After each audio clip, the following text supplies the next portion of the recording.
नमस्कार मंडळी. आज आपण आलो आहोत गगनगिरी महाराजांच्या मठाचे दर्शन घेण्यासाठी. जर तुम्ही कोल्हापूर गगनबावडा प्रवास करत असाल तर आपण मागच्या व्हिडिओमध्ये रामलिंग येथील संपूर्ण दगडामध्ये कोरलेल्या लेण्यांचा व्हिडिओ केला आहे, तो आपण पाहू शकता. चला तर व्हिडिओला सुरुवात करू. आज आपण आलो आहोत गगनगिरी महाराजांच्या मठाचे दर्शन घेण्यासाठी. मठाकडे जात असताना पहिल्यांदा चैतन्य म्हसोबाचे मंदिर आहे.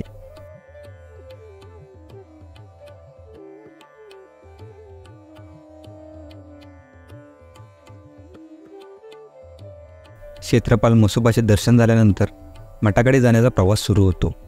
खूप साऱ्या पायऱ्या चालून आपण पोचतो महाराजांच्या मठाकडे. मठामध्ये महाराजांचे व नाथ संप्रदायाचे भिंतीचे शिल्प पाहायला मिळतं.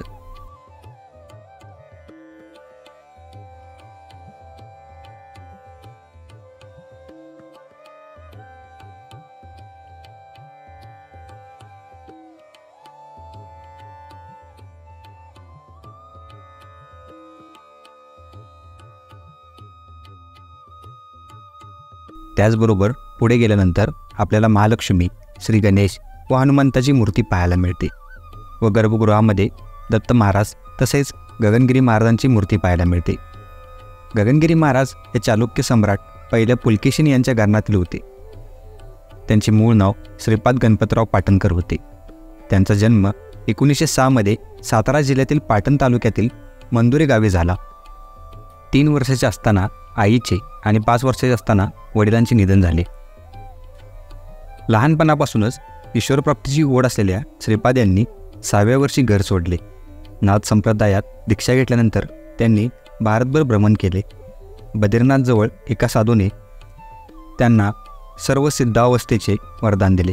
पुढे त्यांनी हरिद्वार, दिल्ली, भोपाळ आणि कोल्हापूर या ठिकाणी प्रवास केला. थोड्याच दिवसात श्रीपाद यांना लोक स्वामी किंवा महाराज या नावाने ओळखू लागले. महाराज हरिद्वारपासून दिल्लीपर्यंत पायी प्रवास करत आले. तसेच ते पुढे भोपाळपर्यंत पायी गेले. तेथे एका तलावाच्या काठी स्नान करून स्थिर बसले होते. त्यावेळी त्यांच्याजवळच कोल्हापूरचे राजे व काही सरदार सहज येऊन थांबले होते. त्यांची मायबोली मराठी असल्याने हे बालयोगी गगनगिरी महाराज त्यांच्याशी मराठीत बोलू लागले. महाराजांच्या तेजाने प्रभावित होऊन कोल्हापूरचे महाराज बालयोगी गगनगिरी महाराज यांना कोल्हापुरात घेऊन आले. पुढे त्यांनी दाजीपूर येथे अनेक वर्ष तप केले.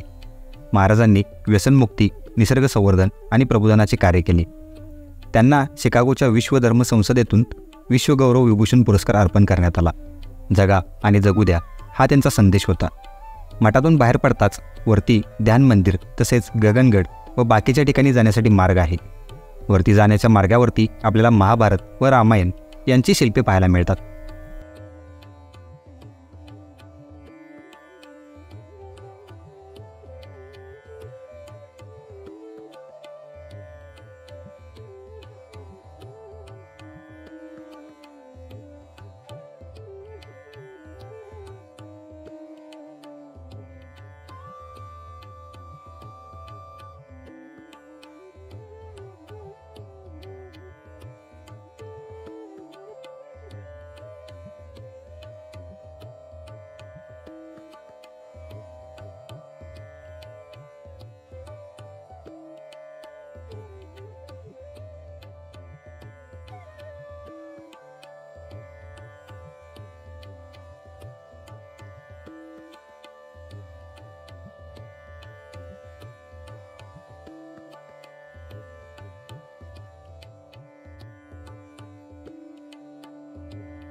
वरती पोचल्यानंतर 2 मार्ग जातात.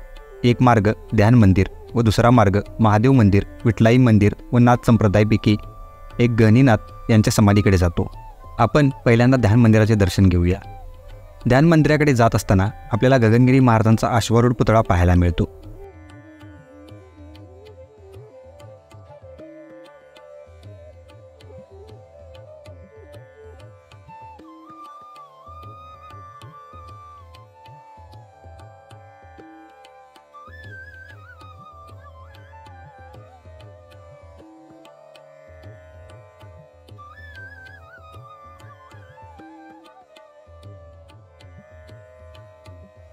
ध्यान मंदिरामध्ये महाराजांची एक मूर्ती देखील आहे.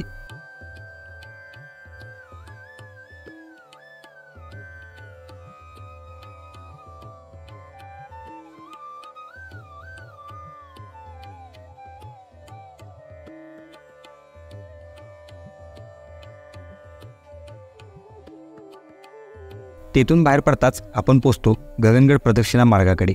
तिथे आपल्याला 2 मार्ग दिसतात. आपण पहिल्यांदा प्रदक्षिणा करत गगनगड बुरुज, पंचवटी कुंड पाहू. प्रदक्षिणा मार्ग थोडा खडतर आहे. प्रदक्षिणा मारत असताना आपल्याला गडाचे बुरुज व अवशेष पाहायला मिळतात.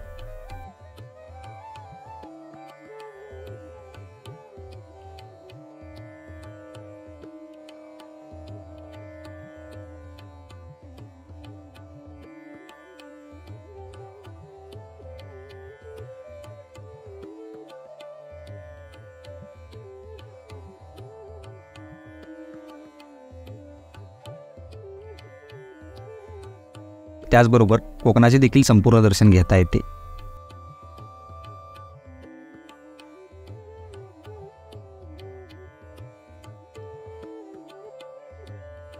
तिथून पुढे कच्च्या मार्गाने आपण पंचवटी कुंडाकडे पोहोचतो.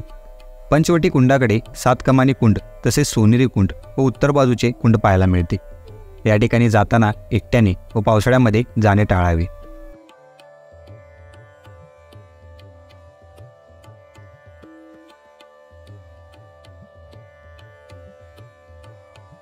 त्या कुंडाच्या ठिकाणी साधनेसाठी बसण्यासाठी खोल्या स्वरूप जागा आहे. त्या खोल्या 7 कमानीचा आकार असल्यामुळे त्यांना 7 कमानी कुंड म्हणत असावेत.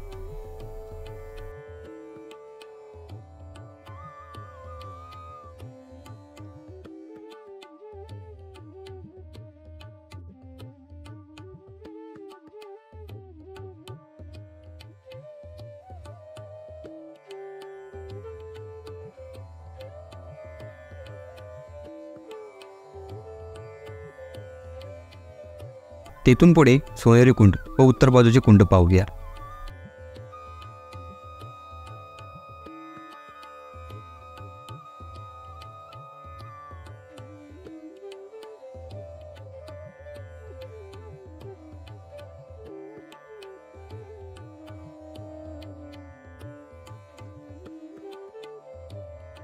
तिथून बाहेर पडताच आपण परत प्रदक्षिणा मार्गाने चालू लागतो.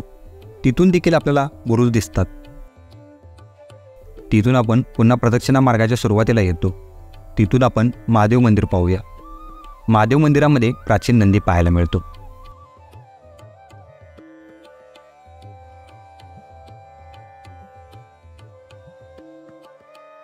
मंदिरामध्ये गेल्यानंतर महादेवाचे शिवलिंग पाहायला मिळते.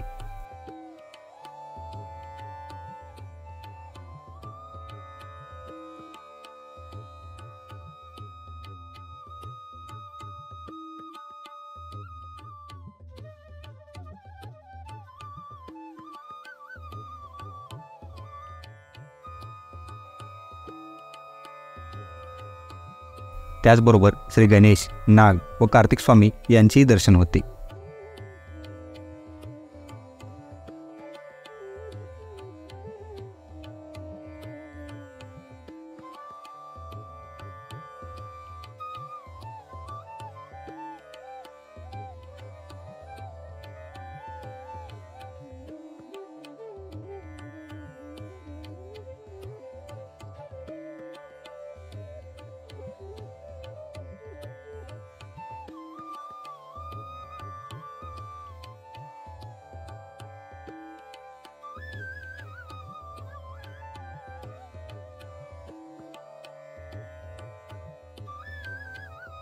तिथून बाहेर पडताच आपण जातो विठलाई मंदिर व नाथ संप्रदायापैकी एक गहिनीनाथ यांच्या समाधीकडे. दुरून पाहता असे भासते की तो दर्गा असावा, पण परकीय आक्रमणापासून वाचण्यासाठी गहिनीनाथ यांची समाधी अशा प्रकारे बांधली आहे. पूर्वी त्या ठिकाणी गहिनीनाथ यांचा आश्रम होता. याचा संदर्भ नवनाथ भक्तिसार या ग्रंथामध्ये आढळतो.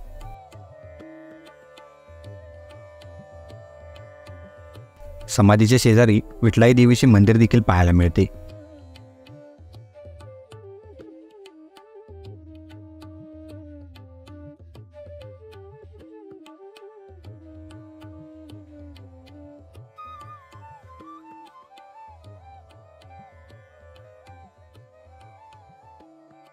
तर ही होती गगनगिरी महाराजांच्या मठाची माहिती.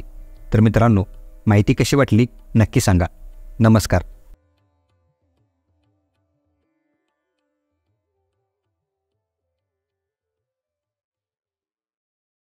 व्हिडिओ आवडला असेल तर लाईक करा, शेअर करा आणि चॅनलला सबस्क्राईब करा, कारण अशाच दुर्लभ माहिती आम्ही तुमच्यासाठी घेऊन येत असतो.